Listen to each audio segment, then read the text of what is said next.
भ्रष्टाचार के आरोपी अधिकारियों के खिलाफ योगी सरकार का एक्शन जारी है। सीएम योगी आदित्यनाथ ने महोबा के एसपी मणिलाल पाटीदार को सस्पेंड कर दिया है। पाटीदार पर सरकारी परिवहन में लगी गाड़ियों से अवैध पैसे मांगने का आरोप था। मणिलाल पाटीदार की जगह अरुण कुमार श्रीवास्तव को महोबा का नया एसपी बनाया गया है। पिछले 24 घंटे में आईपीएस अधिकारियों के खिलाफ ये दूसरी बड़ी कार्रवाई है। इससे पहले मंगलवार को मुख्यमंत्री योगी आदित्यनाथ ने प्रयागराज के एसएसपी अभिषेक दीक्षित को सस्पेंड कर डीजी दफ्तर से अटैच करने का आदेश दिया था। अभिषेक दीक्षित पर अपराध पर काबू पाने में नाकाम रहने और कानून व्यवस्था में लापरवाही और भ्रष्टाचार के आरोपों में कार्रवाई हुई। इससे पहले पिछले कुछ महीनों में भ्रष्टाचार, कामकाज में लापरवाही के आरोप और दूसरे कारणों से मुख्यमंत्री योगी ने 7 आईपीएस अधिकारियों को सस्पेंड किया है। योगी सरकार ने दिनेश चंद्र दुबे, अरविंद सेन, अतुल शर्मा, एन कोलांची को भ्रष्टाचार के आरोप में सस्पेंड किया था, जबकि वैभव कृष्ण, डॉक्टर सतीश कुमार और सुभाष चंद्र दुबे को दूसरे आरोपों में सस्पेंड किया गया था। बुलंदशहर में बीजेपी नेता के घर घुसकर हथियारों की नोक पर बदमाशों ने लाखों रुपए की लूट कर ली और फरार होने की कोशिश की, लेकिन स्थानीय लोगों ने बदमाश को पकड़ लिया और जमकर पिटाई के बाद बदमाश को पुलिस को सौंप दिया। बीजेपी नेता और नगरपालिका के पूर्व चेयरमैन संजीव अग्रवाल के भाई ब्रजमोहन के घर बाइक सवार 2 बदमाश जबरन घुस गए और घर में मौजूद ब्रजमोहन की पत्नी को गन पॉइंट पर लेकर चाबी छीनकर अलमारी से लाखों रुपए लूट लिए। बदमाश के जाते ही महिला ने शोर मचा दिया, जिससे आसपास के लोगों ने बदमाश को दबोच लिया। वहीं पुलिस ने इस मामले में फौरन कार्रवाई करते हुए 4 लुटेरों को गिरफ्तार कर लिया है। पकड़े गए बदमाशों के पास से 8,30,000 रुपए बरामद किए गए हैं। वहीं पुलिस के इस एक्शन पर सरकार ने भी उनकी पीठ थपथपाई। प्रमुख सचिव गृह अवनीश अवस्थी ने इस कार्रवाई के लिए पुलिस टीम को 50,000 रुपए का इनाम देने का ऐलान किया।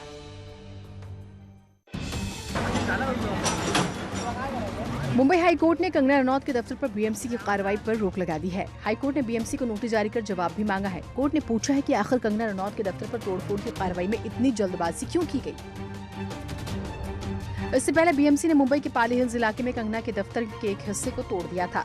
बीएमसी के 20 से 25 कर्मचारियों का एक दल जेसीबी के साथ कार्रवाई के लिए पहुंचा था। बीएमसी का दावा है कि कंगना के दफ्तर में गैर कानूनी तरीके से निर्माण का काम चल रहा था। बीएमसी के रिकॉर्ड के मुताबिक ग्राउंड फ्लोर के टॉयलेट को अवैध तरीके से रूम में बदला गया, जबकि किचन, पेंट्री, टॉयलेट, कैबिन और पूजा रूम समेत कई निर्माण गैर कानूनी तरीके से किए गए। हालांकि हाईकोर्ट की ओर से रोक लगाए जाने से पहले बीएमसी की टीम कंगना के दफ्तर से चली गई थी। बीएमसी की कार्रवाई पर कंगना ने ट्वीट किया, लिखा, ये मेरे लिए एक इमारत नहीं है, राम मंदिर ही है। आज वहाँ बाबर आया है। इतिहास फिर खुद को दोहराएगा, राम मंदिर फिर टूटेगा, मगर याद रख बाबर, ये मंदिर फिर बनेगा, ये मंदिर फिर बनेगा। जय श्री राम, जय श्री राम, जय श्री राम।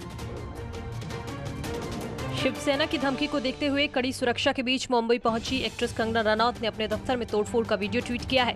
कंगना ने कहा है कि वक्त हमेशा एक जैसा नहीं रहता है। आज उनका घर टूटा है, कल उनका घर तोड़ने वालों का घमंड टूटेगा। मुझसे बहुत बड़ा बदला लिया है। आज मेरा घर टूटा है, कल तेरा घमंड टूटेगा। ये वक्त का पहिया है, याद रखना। कंगना दोपहर में मुंबई पहुंची। संजय राउत के साथ जुबानी जंग और शिवसेना की धमकियों को देखते हुए एयरपोर्ट पर सुरक्षा के कड़े इंतजाम किए गए थे। खार स्थित घर पहुंचने से पहले वहां भी सुरक्षा कर्मियों की तैनाती की गई थी। मुंबई एयरपोर्ट पर कंगना के समर्थन और विरोध दोनों पक्षों के प्रदर्शनकारी जुटे हुए थे, जिसको देखते हुए सुरक्षा कर्मियों ने कंगना को वीआईपी गेट से बाहर निकाला। कंगना ऑफिस में बीएमसी की कार्रवाई पर यूपी सरकार में मंत्री मोहसिन रजा ने कहा कि महाराष्ट्र की उद्धव सरकार कंगना रनौत से डर गई है।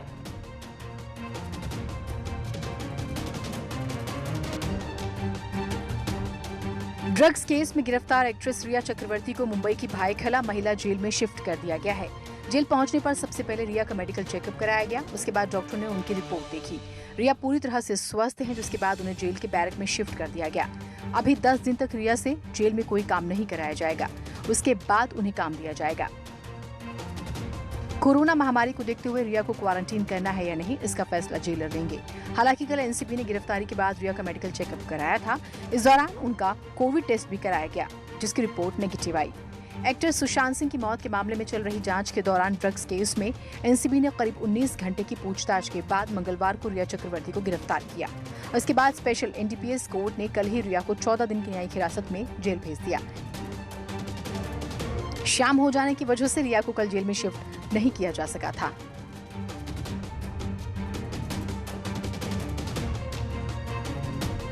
हाथरस के कोतवाली सदर इलाके के मोहल्ला किला खाई में अवैध निर्माण की शिकायत पर ज्वाइंट मजिस्ट्रेट ने मौके पर पहुंचकर पुलिस फोर्स और जेसीबी के साथ अवैध निर्माण ध्वस्त कराया। वहीं अवैध निर्माण करने वाले लोगों को चेतावनी दी है कि निर्माण कराया गया तो कठोरतम कार्रवाई की जाएगी। भिजवाई गई थी लिखित में कि आप इस निर्माण को रुकवा दें एवं स्वयं ही ध्वस्त करवा लें। उसके बावजूद भी इन्होंने आगे तिरपाल और पल्ली से ढककर पीछे निरंतर कार्य करवाते रहे। तो आज सुबह स्थल पर निरीक्षण करके जो शिकायत थी वो सत्य पाई गई। मौके पर निर्माण रुकवाकर जो अवैध निर्माण था उसको ध्वस्त करवाया गया है। कौन लोग थे जिन्होंने अवैध निर्माण कर रहे थे? देखिए, नाम वगैरह हम आपको नहीं बता पाएंगे। जो कानूनी प्रक्रिया है वो एक बार पूरी हो जाए उसके बाद ही। और साथ ही साथ ये भी सब लोग समझ लें कि अगर किसी तरह का कोई अवैध निर्माण, अवैध गतिविधि होगी तो प्रशासन उसका संज्ञान लेकर कठोरतम कार्रवाई सुनिश्चित करेगा। जब इस मामले में हाथरस के ज्वाइंट मजिस्ट्रेट प्रेम प्रकाश मीणा से बात की गई तो उन्होंने बताया कि काफी समय से शिकायत मिल रही थी कि ये लोग यहाँ अवैध निर्माण कर रहे हैं। इनको पहले भी पुलिस द्वारा सूचना भिजवाई गई थी, लेकिन ये लोग बल्ली व उसको ढककर निर्माण करा रहे थे, जिसे अब गिरा दिया गया है। मथुरा में पुलिस ने अवैध हुक्का बार में छापा मारकर 14 लड़कों को गिरफ्तार कर लिया। दरअसल पुलिस को मंडी चौराहे के पास एक जगह पर अवैध हुक्का बार चलाने की खबर मिली थी, जिसके बाद ये कार्रवाई की गई। पुलिस ने शराब और बियर की बोतलों के साथ नशीला पदार्थ भी हुक्का बार से बरामद किया है। देखिए, जनपद मथुरा में विभिन्न जगह से जैसे जैसे सूचनाएं प्राप्त होती हैं कि जो गैर कानूनी काम है या अनैतिक गतिविधियां हैं, चाहे वो जुआ सट्टा हो या साथ में देव व्यापार या हुक्का बार या ऐसी जो भी हैं, उन संबंध में दिशा निर्देश थाना प्रभारियों को और सीओस को दिए गए हैं कि ऐसी सूचनाएं संकलित करके तत्काल उस पर कार्रवाई करें। पुलिस लगातार होटल्स, ढाबों और स्पा सेंटर पर छापे मारकर नशे के कारोबारियों को एक्सपोज कर रही है। पुलिस को लगातार पेरेंट्स शिकायत कर रहे थे कि उनके बच्चे नशे के आदी हो रहे हैं और शहर में चल रहे हुक्का बार पर कार्रवाई की जाए। सीओ सिटी की अगुवाई में कार्रवाई हुई। पुलिस कह रही है कि रेस्टोरेंट और हुक्का बार की आड़ में नशे के सौदागरों पर नकेल जारी रहेगी। कानपुर में अवैध हुक्का बार पर पुलिस की छापेमारी तो जारी है, मगर बावजूद इसके कानपुर में युवाओं को नशे का आदी बनाकर बर्बाद करने वाले हुक्का बार और रेस्टोरेंट धड़ल्ले से चल रहे हैं। कार्रवाई के नाम पर पुलिस महज खाना पूर्ति करती नजर आ रही है। स्वरूपनगर, कल्याणपुर, किदवई नगर, चकेरी जैसे इलाकों में अवैध हुक्का बार चलाए जा रहे हैं। हैरानी की बात है कि मंगलवार को खाना पूर्ति करने के लिए स्वरूपनगर के अली दरबार रेस्टोरेंट में खाद्य विभाग की टीम ने छापा मारा था और हुक्का बरामद कर रेस्टोरेंट को सील करने की बात कही थी, मगर आज वही रेस्टोरेंट खुला दिखा और यहाँ पहले की तरह नशे के आदी युवा बैठे नजर आए। हुक्का की आड़ में छापेमारी की कार्रवाई तो जरूर हुई है, मगर छापेमारी सिर्फ उन्हीं संस्थाओं में हो रही है जो मुट्ठी अधिकारियों की गर्म नहीं कर रहे हैं। लगातार कार्रवाई होने के बावजूद भी इस वक्त मैं ऐसे ही एक ऑफलाइन पर खड़ा हूँ। आप देख सकते हैं रेस्टोरेंट्स हैं जहाँ हुक्के की लोगों को, युवाओं को पिलाया जा रहा है और जवान और युवा पीढ़ी को खोखला किया जा रहा है। उत्तर प्रदेश में अब लोगों को खेती की जमीन पर घर बनाने, उनके लिए कर्ज लेने, नक्शा पास कराने या किसी दूसरे इस्तेमाल के लिए अब तहसील दफ्तर के चक्कर नहीं काटने पड़ेंगे। तहसील मुख्यालय से एसडीएम को 45 दिन के अंदर ही कृषि भूमि के लैंड यूज बदलने के आवेदन पर फैसला लेना होगा। अगर 45 दिन में आवेदन का फैसला नहीं होगा तो खुद ही आवेदन को स्वीकार माना जाएगा। सरकार ने इसके लिए राजस्व संहिता के नियमों में बदलाव को लेकर अधिसूचना जारी कर दी है। फिलहाल राज्य में भू उपयोग परिवर्तन के हजारों मामले लंबित हैं। नई अधिसूचना न सिर्फ लोगों को फायदा होगा, बल्कि राज्य किसानों से औद्योगिक इकाइयों के लिए सीधे जमीन खरीदने वाले निवेशकों को फायदा होगा। इससे कई प्रस्तावित प्रोजेक्ट्स में तेजी आएगी, साथ ही जमीनी स्तर पर रोजगार या कारोबार शुरू करने के लिए आगे आने वाले लोगों को भी आसानी होगी। रोजगार के मुद्दे को लेकर विपक्ष के आज रात 9 बजे के प्रदर्शन पर बीजेपी ने पलटवार किया। बीजेपी ने पूर्व मुख्यमंत्री अखिलेश यादव को समाजवादी पार्टी के कार्यकाल की याद दिलाई। पार्टी के प्रवक्ता मनीष शुक्ला ने कहा कि अखिलेश सरकार के दौरान छात्रों पर अत्याचार किए गए थे।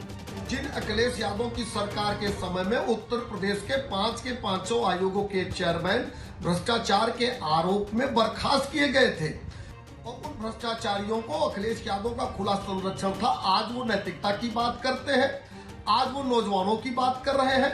दरअसल अखिलेश यादव ने रोजगार के मुद्दे पर युवाओं का समर्थन करते हुए ट्वीट किया, मुठ्ठियां जब बंध जाती हैं, नौजवानों की नींद उड़ जाती है। जुल्म हुक्मरानों की आइए युवाओं व उनके परिवारों की बेरोजगारी बेकारी के अंधेरे में हम आज रात 9 बजे 9 मिनट के लिए बत्तियां बुझाकर क्रांति की मशाल जलाएंगे। उनकी आवाज में आवाज मिलाएं। दूसरी ओर कांग्रेस महासचिव प्रियंका गांधी ने भी ट्वीट, ललितपुर में पुलिस का अवैध शराब के खिलाफ अभियान जारी है। झांसी और लखनऊ के बाद पुलिस ने ललितपुर में भी अवैध शराब के खिलाफ बड़ा अभियान चलाया। यहाँ पुलिस ने तिसगना गांव के कबूतरा डेरा पुलिस ने अचानक छापा मारा और 35 लीटर कच्ची शराब नष्ट कर दी। वहीं पुलिस ने इस कार्रवाई में 2 लोगों को गिरफ्तार भी किया है। इसके साथ ही पुलिस टीम ने 2000 लीटर लहन भी नष्ट किया।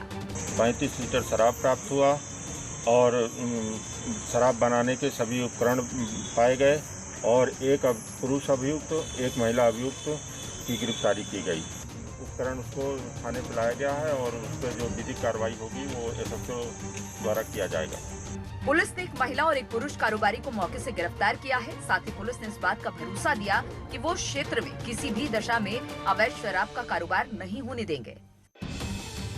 गाजियाबाद में फीस कम करने की मांग को लेकर आज 8वें दिन भी पेरेंट्स भूख हड़ताल पर रहे। वहीं प्रशासन ने बताया कि धरना दे रहे लोगों से ज्ञापन लेने आए सीओ की रिपोर्ट पॉजिटिव आई है, जिसके बाद अब धरने को हटा दिया गया है।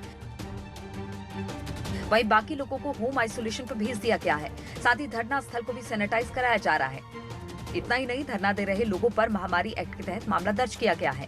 कल हमारे सीओ सेकंड जो हैं वो कोरोना पॉजिटिव पाए गए, जो कि यहाँ ज्ञापन लेने आए हुए थे। तो इस एरिया को हम लोग संक्रमण मुक्त करा रहे हैं और साथ साथ जो है जो लोग यहाँ पे हैं उनको बड़े रिक्वेस्ट के साथ हम लोग बता रहे हैं कि आप जो है आप होम आइसोलेशन पर रहिए, हम घर भेज के सब आपको टेस्ट कराएंगे और उसके बाद जिससे कि मतलब जो है ये फैलने न पावे। दूसरी तरफ कांग्रेसी कार्यकर्ता पेरेंट्स एसोसिएशन के समर्थन में पहुंचे और घंटाघर रोड को जाम करने की कोशिश की, जिसके बाद भारी संख्या में पुलिस बल बुलाया गया और आरएएफ टीम को भी बुलाया गया। पुलिस ने कुछ कार्यकर्ताओं को हिरासत में भी लिया है। लॉकडाउन के दौरान पढ़ाई नहीं तो फीस नहीं देने की मांग को लेकर आज मुरादाबाद में पेरेंट्स ने कमिश्नर कार्यालय के आगे धरना प्रदर्शन कर दिया और एक दिन की सांकेतिक भूख हड़ताल पर बैठकर सरकार से स्कूल फीस में रियायत देने की मांग की है। उन्होंने कहा कि अगर सरकार ने इस दिशा में कोई सही निर्णय नहीं लिया तो वो फिर अनिश्चित काल के लिए भूख हड़ताल पर बैठ जाएंगे। जब तक स्कूल नहीं खुलते हैं तब तक स्कूल की फीस को माफ करा जाए। जुलाई से स्कूल ऑनलाइन पढ़ाई करा रहे हैं। स्कूल की फीस ऑनलाइन पढ़ाई के हिसाब से ही स्कूल फीस का निर्धारण हो, जैसा कि अमेरिका ने भी किया है। उन्होंने स्कूल फीस ऑनलाइन पढ़ाई के हिसाब से 30% स्कूल फीस करी है। पेरेंट्स ने मांग की है कि जब तक स्कूल नहीं खुल रहे तब तक कोई फीस नहीं ली जाए। फीस जमा न करने पर कई बच्चों को ऑनलाइन क्लास से हटाया जा रहा है। इसकी वजह से बच्चों पर भी बुरा प्रभाव पड़ रहा है। जनता भूखी प्यासी है, स्कूल की फीस माफी है। जनता भूखी प्यासी है। अयोध्या में अंतर्राष्ट्रीय एयरपोर्ट दिसंबर 2021 तक बनकर तैयार हो जाएगा। 600 एकड़ में बनने वाले इस एयरपोर्ट का नाम मर्यादा पुरुषोत्तम भगवान श्री राम अंतर्राष्ट्रीय एयरपोर्ट होगा। एयरपोर्ट पर रनवे की लंबाई 1700 मीटर से बढ़ाकर 2300 मीटर कर दी गई है, ताकि बोइंग 737 की भी उड़ान हो सके। एयरपोर्ट के निर्माण के लिए 525 करोड़ रुपए अयोध्या जिला प्रशासन को दे दिए गए हैं। जमीन अधिग्रहण की प्रक्रिया भी शुरू कर दी गई है। जमीन के लिए मुआवजे के तौर पर 360 करोड़ रुपए किसानों को दिए भी जा चुके हैं। एयरपोर्ट के आसपास 3 और 5 स्टार होटल बनाने की भी योजना है। अयोध्या एयरपोर्ट का नाम अब मर्यादा पुरुषोत्तम भगवान श्री राम एयरपोर्ट होगा। आप देख रहे हैं एयरपोर्ट का ये विहंगम दृश्य है। यहाँ पर एक हेलीकॉप्टर भी यहाँ खड़ा आप देख रहे हैं। इस पर लिखा हुआ नीचे राजकीय हवाई पट्टी अयोध्या, जिसका नाम अब मर्यादा पुरुषोत्तम भगवान श्री राम एयरपोर्ट होगा। इस एयरपोर्ट की पहले जो रनवे होना था वो 1700 मीटर होता, लेकिन अब बोइंग 777 विमान चलवाने के प्रस्ताव के बाद अब इसका रनवे 2300 मीटर किया जा रहा है। मेरठ में एक निजी अस्पताल पर बिल के लिए मरीज को बंधक बनाने का आरोप लगा है। आरोपों के मुताबिक अस्पताल ने डॉक्टर की बजाय एक वार्ड बॉय से महिला की डिलीवरी कराई। इस दौरान नवजात की मौत हो गई। परिवार वालों का आरोप है कि अस्पताल ने मृत बच्चे का शव तो घर वालों को सौंप दिया, लेकिन बच्चे की मां को बंधक बनाकर रखा हुआ है, जबकि महिला की हालत नाजुक बताई जा रही है। आरोपों के मुताबिक अस्पताल महिला को डिस्चार्ज करने के बदले मोटी रकम मांग रहा है। अब उन जो अफसाना जो है वो डॉक्टर ने तो है ना भैया, जना कौन है पता ना, स्टाफ कौन है, उसने डिलीवरी करी है मेरी लड़की डिलीवरी करी। अभी बच्चे ने मार मूर के भैया मुझे दे दिया, उनको ले जाए कहीं भी ले जाओ। यहाँ पे कोई नहीं है डॉक्टर। इसकी मांग वही है जोहर में, जोहर हॉस्पिटल में माँ को देने के लिए 20,000 रुपए ले लिए, 20,000 और मांग रहे हैं। पीड़ित परिवार ने अस्पताल के खिलाफ मेरठ के मुख्य चिकित्सा अधिकारी से शिकायत की है। परिवार वालों ने अस्पताल के कर्मचारियों पर मारपीट का भी आरोप लगाया है। अब ये जो मामला प्रकरण प्रकाश में आया है, ये इसमें जांच का विषय है कि वहाँ पे आप बता रहे हैं कि कोई डॉक्टर भी नहीं था, है ना, तो ये उसमें कार्रवाई की जाएगी निश्चित रूप से। एटा में गौशालाएं अब पैसे कमाने का नया तरीका अपना रही हैं। यहाँ सभी गौशालाओं में गोबर की खाद बनाई जा रही है, जिसकी कीमत बाजार में 900 रुपए क्विंटल है। वहीं गोबर की खाद बेचने के बाद जो भी आय होगी उस पैसे को गौशाला के रखरखाव में खर्च किया जाएगा। ऐसी ही गौशाला का निरीक्षण करने डीएम सुखलाल भारती पहुँचे और गौशालाओं की व्यवस्था को परखा।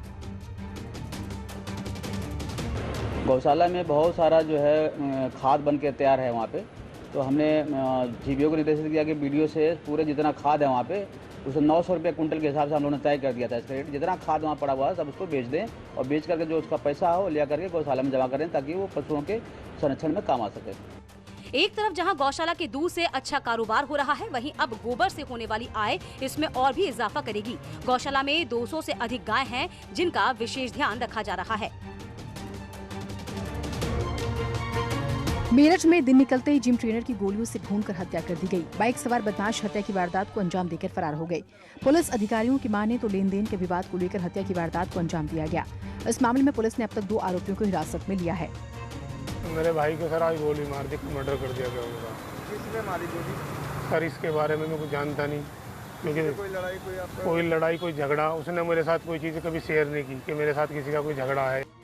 सुबह मॉर्निंग वॉक पर निकले जिम ट्रेनर परविंदर पर अचानक बाइक सवार बदमाशों ने हमला कर दिया। एक के बाद एक करीब 5 गोलियां परविंदर के सीने में उतार दी। मौके पर ही परविंदर ने दम तोड़ दिया। गहन पूछताछ छानबीन की गई तो ये पैसे के लेन देन का मामला प्रथम दृष्टया निकल के आया। इसके संबंध में 2 लोगों को हिरासत में लेकर गहन पूछताछ की जा रही है। दिन दहाड़े हुए इस मर्डर को लेकर पुलिस और भी कई एंगल पर काम कर रही है। हालांकि परिजन अब भी किसी भी रंजिश से अन्य किसी विवाद से इनकार कर रहे हैं। इस कोरोना काल ने गमों की बुनियाद ऐसी रखी, जो घर घर जाके खुशियां बांटते थे वो भी गमों में शामिल हो गए। हरदोई में 5000 बैंड बाजा वालों के परिवार के सामने बड़ी आर्थिक तंगी मुंह पाए खड़ी है। इनका व्यापार ठप है। बच्चों की शिक्षा, घर के खर्च सब बेहद परेशानी में है। आज हम हरदोई के बैंड वालों की आपको असलियत दिखाते हैं जो आज वाकई में परेशान है। आप हमारे पीछे देख सकते हैं, ये वो बैंड हैं जो शादियों में खुशियां बिखेरते थे। आज वो बैंड ओढ़े हुए खड़े हैं और कुछ बैंड खुले खड़े हैं जो गर्दा खा रहे हैं। अब हम लोग सभी लोग बैंड वाले सब भूखमरी पे आ चुके हैं और प्लस हर दुकान पे 30-40 लेबर हैं और सब पे काम करने वाले जो लेबर हैं। हर साल गर्मी में शादियों के सीजन में बैंड बाजा संचालकों को रोजगार मिल जाता था। इस बार वायरस की वजह से शादियों में इनका कोई काम नहीं बचा है। फिलहाल इन लोगों का कहना है कि सरकार से गुजारिश है कि कुछ ऐसा करें जिससे इनका काम धंधा चल सके। अब देखने वाली बात यह है कि आखिर कब तक सरकार इनके बारे में कुछ सोच पाती है। चंदौली में सेना में तैनात सूबेदार कुलदीप का राजकीय सम्मान के साथ अंतिम संस्कार किया गया। सूबेदार कुलदीप मौर्य राजौरी में तैनात थे और ड्यूटी के दौरान हार्ट अटैक से उनकी मौत हो गई थी, जिसके बाद उनका शव घर भेज दिया गया। परिवार और लोगों ने राजकीय सम्मान के साथ अंत्येष्टि की मांग करते हुए धरना दिया, जिसके बाद उन्हें राजकीय सम्मान दिया गया। लेकिन इन सब के बीच सैनिक का गाँव राजनीतिक वर्चस्व का अखाड़ा बन गया। सैयद राजा से पूर्व मनोज सिंह और वर्तमान विधायक सुशील सिंह भिड़ गए। सबका वीडियो सोशल मीडिया पर वायरल हो रहा है। जवान की शव यात्रा के दौरान सैयद राजा से भाजपा विधायक सुशील सिंह और इसी सीट से पूर्व विधायक सचिव मनोज सिंह डब्लू आपस में उलझ गए। दोनों नेताओं के समर्थक भी हो हल्ला मचाने लगे। बहरहाल दोनों दलों के कुछ नेताओं ने बीच बचाव कर मामले को संभाला, लेकिन अब वर्चस्व की लड़ाई का वीडियो वायरल हो गया है। लोगों के बीच चर्चा का विषय बना हुआ है। खास बात ये रही है कि दोनों नेता एक दूसरे को देख लेने की धमकी देते रहे। दूसरी तरफ पुलिस प्रशासन के लोग मूक दर्शक बन रहे। गोरखपुर में कुछ दबंगों ने एक युवक की जमकर पिटाई की और वीडियो बनाकर वायरल कर दिया। मामला खुटभार गांव का है, जहां ओंकार नाम के युवक का गांव के ही कुछ युवकों से विवाद हो गया, जिसके बाद दबंगों ने उसे जमकर पीटा और थूक चाटने को मजबूर किया। वीडियो वायरल होने के बाद पुलिस ने आरोपियों की तलाश शुरू कर दी है।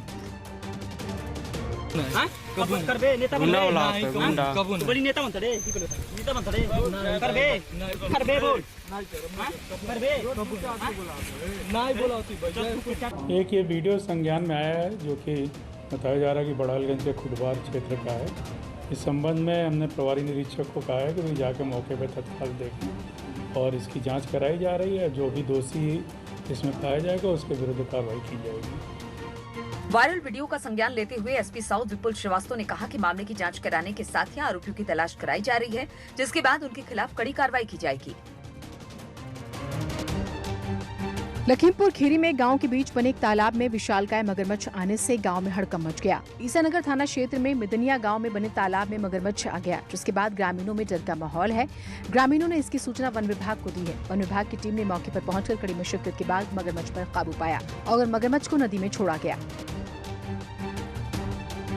वहीं दूसरी ओर झांसी के बड़ा गांव में जौरी बुजुर्ग गांव के पास तालाब में मगरमच्छ देखा गया। ग्रामीणों ने मगरमच्छ को पकड़कर वन विभाग को सौंप दिया। लोगों ने बताया कि गांव के कुछ मछुआरे मछली पकड़ने के लिए पास बने एक तालाब में गए थे, जहां उन्हें एक छोटा मगरमच्छ दिखाई दिया। इसकी जानकारी लगते ही ग्रामीणों की भीड़ तालाब के आसपास इकट्ठी हो गई। ग्रामीणों ने मछुआरों की मदद से मगरमच्छ को पकड़ लिया और उसे रस्सियों से बांधकर गांव ले गए। बाद में मौके पर पहुंची पुलिस और वन विभाग की टीम उसे अपने साथ ले गई। सिद्धार्थनगर में एक महिला ने कोरोना संकट के बीच अपने आर्थिक संकट को दूर करने का नायाब तरीका ढूंढ लिया है। फुलवरिया गांव की रहने वाली गुजराती देवी ने अगैती खेती करके सब्जी का व्यापार शुरू किया। थोड़ी सी ट्रेनिंग और मेहनत के बाद उन्हें इसका अच्छा फल मिला। 7,000 रुपए की लागत से शुरू की गई सब्जी की खेती से गुजराती देवी को 29,000 रुपए की आमदनी हुई। अरे 2 लाख तो बचा लिहन और तो खाए पिए पोका के जरूरत है। कितना खुशी है ऐसे? बहुत खुशी है। का चाहती हूँ इसे सब किसान करे खेती? तब का सब करी ऐसे तो सबके फायदा है कि हम किसी को कुछ दें, उससे बढ़िया है कि इनको जीने की कला सिखा लें, फिर ये अपने आप जो है आत्मनिर्भर हो जाएंगे। जिला उद्यान अधिकारी ने बताया कि गुजराती देवी को विभाग से अनुदान भी दिया जाएगा। इसके लिए उन्हें पोर्टल पर रजिस्ट्रेशन करना होगा। सब्जियों की इस बार हमारे पास लक्ष्य आया हुआ है। हाइब्रिड सब्जी जो करेंगे उनको अधिकतम 20,000 रुपये प्रति हेक्टेयर से उनको अनुदान दिया जाएगा। आजमगढ़ जिले में एक युवक को लोगों ने रस्सी से बांधकर पीट दिया। लोगों ने बताया कि ये युवक रात के अंधेरे में अपनी प्रेमिका से मिलने पहुंचा था। इसी दौरान लोगों ने उसे पकड़ लिया और रस्सी से बांधकर बेरहमी से पीट दिया। लगातार पिटाई से युवक अधमरी हालत में पहुंच गया। वही सूचना पर पहुंची पुलिस ने आरोपी को अस्पताल पहुंचाया, लेकिन अस्पताल में उसकी मौत हो गई। वहीं इस बीच युवक को पीट रहे लोग अब तक फरार हो चुके हैं। कप्तानगंज थाने का एक क्योटा गांव है, उसमें एक पड़ोस का रहने वाला लड़का जो कि अपने पड़ोस की लड़की से उसके कुछ प्रेम संबंध थे, रात्रि में उसके घर चला गया था। घर वालों ने उसे देख लिया, उसके साथ मारपीट की और बाद में उसकी मृत्यु हो गई। इस संबंध में 5 लोग अभियुक्त बनाए गए, पांचों अभियुक्तों को गिरफ्तार कर लिया गया है। पुलिस ने शव को कब्जे में लेकर पोस्टमार्टम के लिए भेज दिया है। वहीं गांव में तनाव को देखते हुए भारी संख्या में पुलिस बल को भी तैनात कर दिया गया है। इस घटना में एक लड़की सहित 5 लोगों को हिरासत में लेकर पूछताछ की जा रही है। नोएडा प्राधिकरण अब इंटीग्रेटेड कमांड कंट्रोल सेंटर के जरिए शहर में साफ सफाई और दूसरे विकास कार्यों पर नजर रखेगी। इस सेंटर से प्राधिकरण अपने कर्मचारियों पर भी नजर रख सकेगी। कमांड कंट्रोल सेंटर ने आज से काम करना शुरू कर दिया है। Command center door to door कूड़ा जमा करने वाली गाड़ियों, सफाई करने वाली मैकेनिकल स्वीपिंग मशीनों पर भी नजर रखी जा सकेगी। साथ ही प्राधिकरण दफ्तर और स्वच्छता ऐप पर मिलने वाली शिकायतों का भी निपटारा यहां से किया जाएगा। आज नोएडा अथॉरिटी द्वारा HCL फाउंडेशन के सपोर्ट से हमारे सैनिटेशन ऑफिस सेक्टर 39 में integrated command and control centre officially launch किया गया है। यद्यपि इसकी कुछ सर्विसेज पहले से चल रही थी, लेकिन आज और सारी सर्विसेज को इसमें इंटीग्रेट कर दिया गया है। जन स्वास्थ्य विभाग के द्वारा पूरे शहर में हर घर से गार्बेज कलेक्शन, उसके बाद उनको डंपिंग साइट तक लेके जाना, जो वेस्ट कलेक्ट हो रहा है उसका बायो रेमिडिएशन। ये थी खबरें 1 मिनट में, लेकिन यहाँ जारी है लगातार खबरों का सिलसिला। लौटते हैं कुछ ही पलों में।